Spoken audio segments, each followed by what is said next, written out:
आज मैं कुंदन कुमार पुनः फिर क्लास 10 सीबीएसई की जो फर्स्ट फ्लाइट की बुक है उसकी आज मैं Nelson Mandela long walk to freedom chapter की सेकेंड पार्ट का वीडियो बनाने जा रहा हूँ। इससे पहले कि आप फर्स्ट पार्ट तक का वीडियो अवश्य ही देख लें। इससे पीछे वाले पार्ट में मैंने बता दिया था कि let freedom reign, God bless Africa, स्वतंत्रता को राज करने दो, भगवान अफ्रीका को वरदान दो। इस प्रकार की बातें नेल्सन मंडेला अपने स्पीच में बोल रहे थे जिस समय वो टेक एन ओथ की बात हो रही थी उस समय। A few moments later we all lifted our eyes in awe as a spectacular array of South African jets। यहाँ जो एव है, एव मतलब है का सेंस लगाता है यहाँ। स्पेक्टिकुलर है जो कि एक अच्छा प्रदर्शन के लिए, spectacular array of South African jets, जो कि अभी आप यहाँ देख भी रहे हैं कि यहाँ जो वर्ड मीनिंग दिया भी है। स्पेक्टिकुलर एरे का मतलब क्या होता है? N impressive display, colourful and attractive. इस प्रकार के लिए कुछ ही क्षण के बाद हम सभी ने अपनी आंखें भय के साथ, आवर आइज इन ऐप, भय के साथ उठाई, क्योंकि यूनियन बिल्डिंग के ऊपर array of South African jets, helicopters and troop carriers rode in perfect formation over the Union Buildings. क्योंकि यूनियन बिल्डिंग के ऊपर दक्षिण अफ्रीकी जेट, हेलीकॉप्टर और लड़ाकू विमानों की दहाड़ एक शानदार नज़ारा था। Spectacular array of South African jets. It was not only a display of pin point precision and military force. यहाँ प्रिसीजन है, ये प्रिसीजन का मतलब होता है यथार्थता या तालमेल, या पिन पॉइंट का मतलब होता है एकदम सही। अब यहाँ डेमोन्स्ट्रेशन का मतलब भी होगा प्रदर्शन। यह न केवल एकदम सही तालमेल और फौजी का शक्ति प्रदर्शन था, मिलिट्री फोर्स, बल्कि एक फ़ौज का प्रजातंत्र, demonstration of the military's loyalty to democracy, एक नई सरकार, to a new government that had been freely and fairly elected, जो ईमानदारी से और स्वतंत्रता रूप से चुनी गई थी। यहाँ इलेक्टेड मतलब चुनना। और only moments before the highest generals of the South African Defence Force and Police, their chests bedecked with ribbons and medals from days gone by। यहाँ जो bedecked है, bedecked मतलब होता है सजाया गया। अब क्या होता है कि only moments before, जो केवल कुछ ही क्षण पहले दक्षिण अफ्रीका रक्षा फौज और पुलिस के बड़े जनरलों, highest generals of the South African defence force and police, जिनकी छाती, देयर चेस्ट्स, पुराने दिनों में प्राप्त with ribbons and medals from days gone by, पुराने दिनों में प्राप्त रिबनों और मेडलों से सजी हुई थी। सैल्यूटेड मी, ने मेरा सैल्यूट किया। एंड प्लेस्ड देयर लॉयल्टी, और वफादारी की कसम भी खाई। इसी का मतलब टाइम होता है। नहीं, एक समय था जो यही पुलिस इन्हें पकड़ने की पीछा कर रही थी। I was not unmindful of the fact that so many years before they would not have saluted but arrested me। यहाँ not unmindful का मतलब होता है conscious of या aware of। मैं इस बात को भूला नहीं था कि कुछ ही साल पहले वो मुझे सैल्यूट नहीं करते, बट अब तो लेकिन वो मुझे क्या करते थे, गिरफ्तार करते थे मुझे। Finally a chevron of Impala jets left a smoke trail of the black, red, green, blue and gold of the new South African flag। यहाँ सेवरन जो कि एक प्रकार का भी टाइप का शेप का बना हुआ होता है। अंत में इम्पाला जेट विमानों ने दक्षिण अफ्रीका के नए झंडे को काला, लाल, हरा, नीला और गोल्ड, सुनहरा रंग भी आकार के पैटर्न में छोड़ा। The day was symbolized for me by the playing of our two national anthems and the vision of whites singing Nexi, Sikelel, I Africa and black singing Die Stem, the old anthem of the Republic। अब क्या हुआ कि हमारे दो राष्ट्रीय गानों के द्वारा यह दिन मेरे लिए एक प्रतीक बन गया था। सिम्बलाइज्ड, दो नेशनल एंथम, राष्ट्रगान, और सफ़ेद लोगों का स्वप्न जो गाए जा रहे थे। एक था निकोसी, सिकलेल, अफ्रीका, और काले लोग जो गणतंत्र का पुराना राष्ट्रीय गान गा रहे थे, जाई स्टेम। यहाँ the old anthem of the Republic जो कि रिपब्लिक मतलब गणतंत्र होता है, और एंथम मतलब गान, राष्ट्रीय गान के रूप में इसका इस्तेमाल किया जाता है जब कभी नेशनल एंथम कहा जाए। ऑल दो, जैसा पेज को ऊपर करता हूँ, चलिए अब कहता है क्या कि although that day neither group knew the lyrics of the anthem they once despised they would soon know the words by heart. अब क्या हुआ, यद्यपि ऑल्दो का मतलब होता है यद्यपि उस दिन दोनों में से कोई भी दल राष्ट्रीय गान को सही लय को नहीं जानता था। Neither group knew the lyrics of the anthem that only despise मतलब होता है घृणा करना, नहीं, जो कि वो सही लय को नहीं जानता था जिसको वो दोनों नफरत करते थे। But they would soon know the words by heart, पर जल्द ही वे इसके शब्दों को दिल से वे लोग क्या करें, याद कर लिए थे। On the day of the inauguration, उद्घाटन वाले दिन, यहाँ इनॉग्रेशन का मतलब होता है उद्घाटन। I was overwhelmed with a sense of history, इतिहास की भावना से बिल्कुल विह्वल, ओवरवेल्म्ड मतलब होता है विह्वल हो जाना। I was overwhelmed with a sense of history, मैं इतिहास की भावना से बिल्कुल विह्वल हो गया था।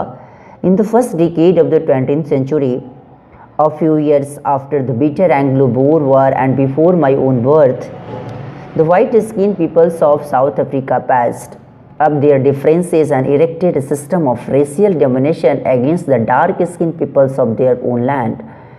जो रेशियल है, यहाँ रेशियल का मतलब होता है जातीय, पास मतलब होता है सुलझाना या मरहम पट्टी करना। और अब यहाँ बात है 20वीं सदी के पहले, decade of the in the first decade of the 20th century, 20वीं सदी के पहले ही दशक में, a few years after the bitter Anglo Boer war, करवे एंग्लो बोर युद्ध के कुछ ही वर्ष बाद, and before my own birth, मेरे जन्म से पहले ही, the white skin peoples of South Africa patched up their differences, सफ़ेद चमड़ी वाले दक्षिण अफ्रीका के लोगों ने अपने भेदभाव क्या कर लिए थे, मिटा लिए थे, and erected a system of racial domination against the dark skin peoples of their own land. और इतना ही नहीं, वो अपनी खुद की ही धरती के काले लोगों के विरुद्ध जातीय प्रभुत्व वाली एक व्यवस्था को खड़ा कर लिया था। और the structure they created form the basis of one of the harshest, यहाँ हार्सेस्ट मतलब होता है सबसे कठोर, मोस्ट इनह्यूमन का मतलब होता है निर्दयी, societies the world has ever known, उस ढांचे ने जो उन्होंने बनाया था संसार की सबसे कठोर और सबसे निर्दयी अमानवीय समाज का आधार बनाया था। कब, तो now in the last decade of the 20th century, अब इसी 20वीं सदी के अंत में, अंतिम दशक में, and my own 8th decade as a man, और एक आदमी के रूप में 8वें दशक में, दैट सिस्टम हैड बीन, पर वो जो सिस्टम था, अब जस्ट इसी के जस्ट नेक्स्ट पेज पे चलता हूँ। अब क्या हुआ, that system overturned forever and replaced by one that recognise the rights and freedom of all peoples regardless of the colour of their skin. यहाँ ओवरटर्न मतलब होता है बदल गया। अब क्या हुआ कि तत्कालिक वो जो ढांचा था, पूरा का पूरा स्ट्रक्चर हमेशा के लिए बदल गया था, और उसकी जगह एक ऐसे ढांचे ने जगह ले ली थी जो सभी लोगों को अधिकारों, स्वतंत्रता के, उनके रंग और त्वचा के बिना एक समान की जो उनकी अपनी पहचान थी, वो पहचान बना दिया था, और जो लोग उसे पहचानते भी थे। अब क्या हुआ, रिगार्डलेस मतलब कि परवाह किए बिना, that day had come about through the unimaginable sacrifices of thousands of my people. अब क्या हुआ, बस वह दिन मेरे हजारों लोगों के अकल्पनीय बलिदानों के सहारे आया था, जो कि अनइमेजिनेबल, जिसे कल्पना न किया जा सके, सेक्रीफाइस मतलब बलिदान।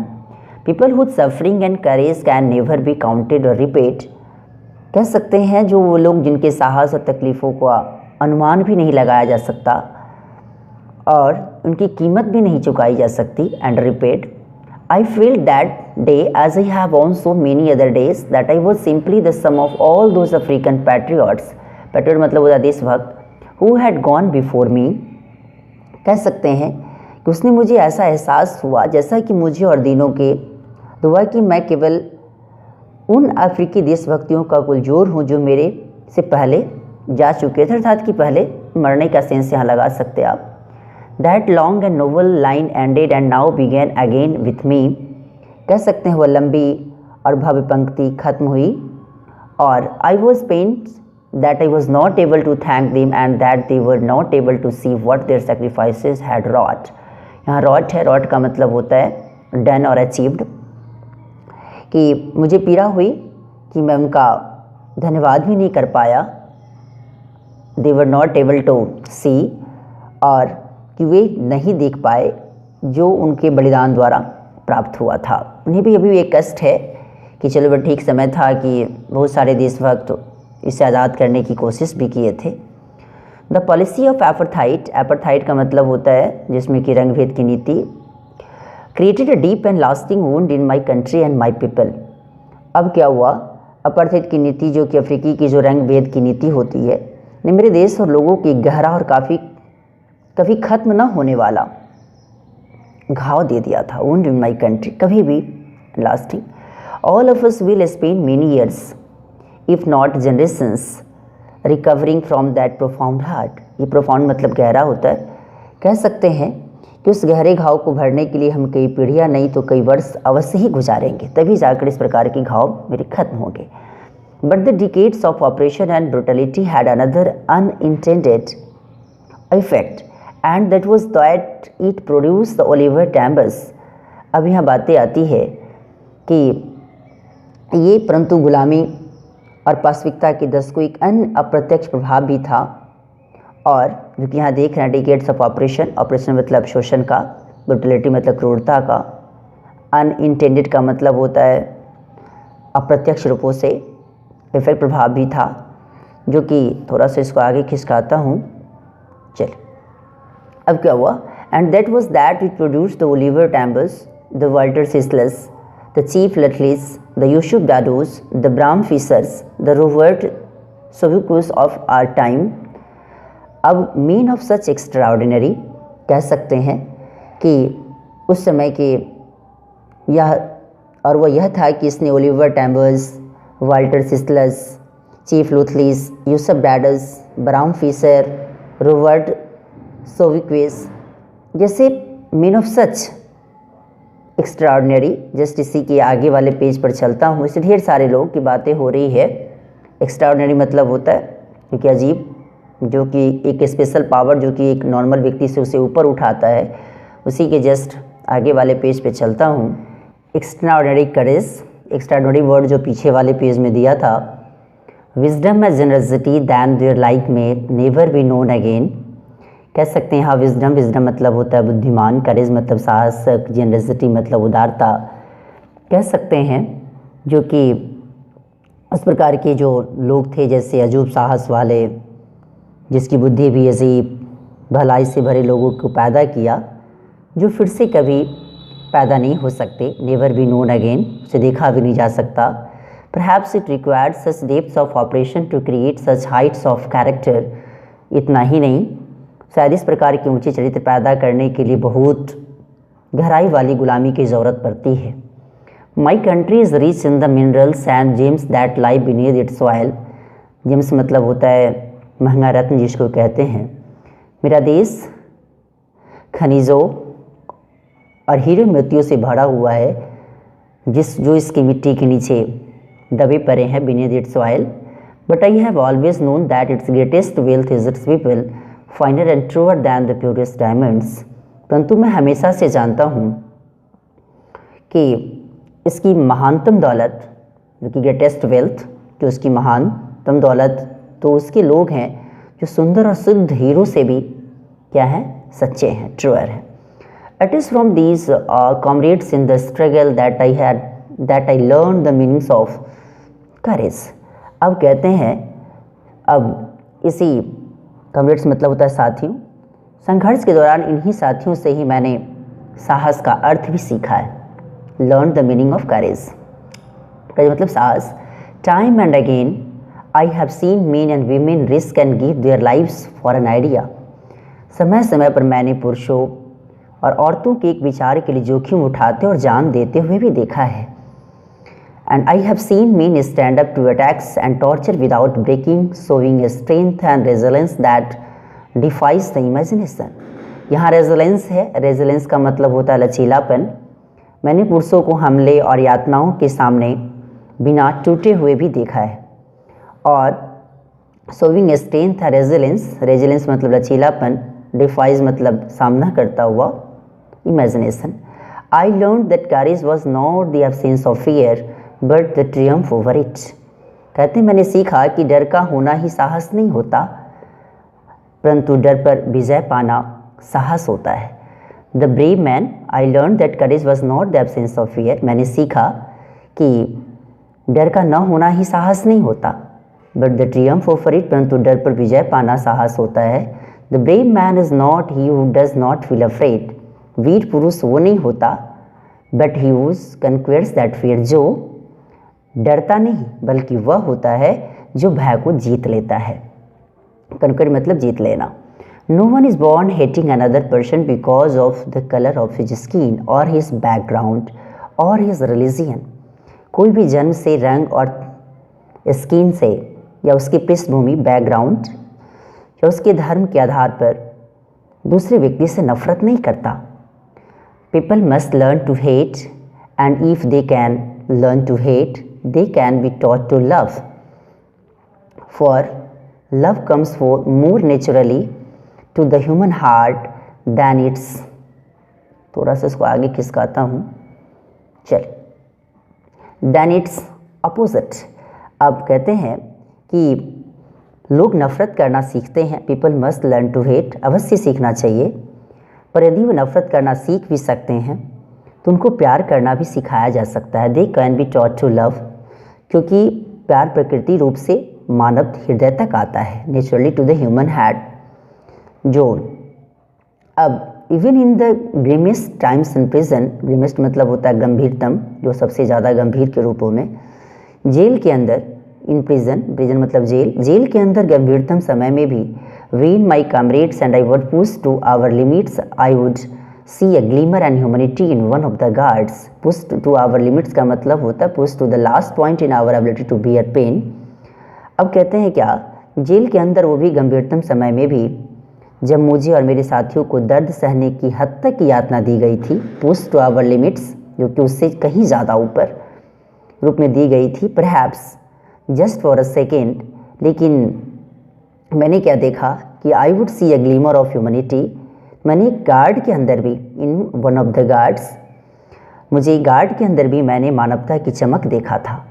Perhaps just for a second, लेकिन शायद एक सेकेंड के लिए ही सही, ग्लिमर मतलब झलक होता है, but it was enough to reassure me, जो कि तसल्ली देना, रीअश्योर का मतलब होता है जो कि यही एक बढ़िया मुझे तसल्ली दिलाने और मुझे जारी रखने के लिए ही काफ़ी था। Reassure me and keep me going. Man's goodness is a flame that can be hidden but never extinguished, कि आदमी की अच्छाई उस ज्योति के समान है। Man's goodness is a flame, आदमी की जो अच्छाई है वो एक ज्योति के समान है, जिसको छिपाया तो जा सकता है पर उसे कभी बुझाया नहीं जा सकता। बट नेवर एक्सटिंग्विश, एक्सटिंग्विश मतलब होता है बुझाना, कभी बुझाया नहीं जा सकता। इसी के जस्ट बाद वाला जो पार्ट है उसको मैं अगले वीडियो में डालूंगा। और ये वीडियो आपको कैसा लगा इसके बारे में लाइक, सब्सक्राइब एंड कमेंट करना ना भूलें और इसे शेयर भी करें। थैंक्स।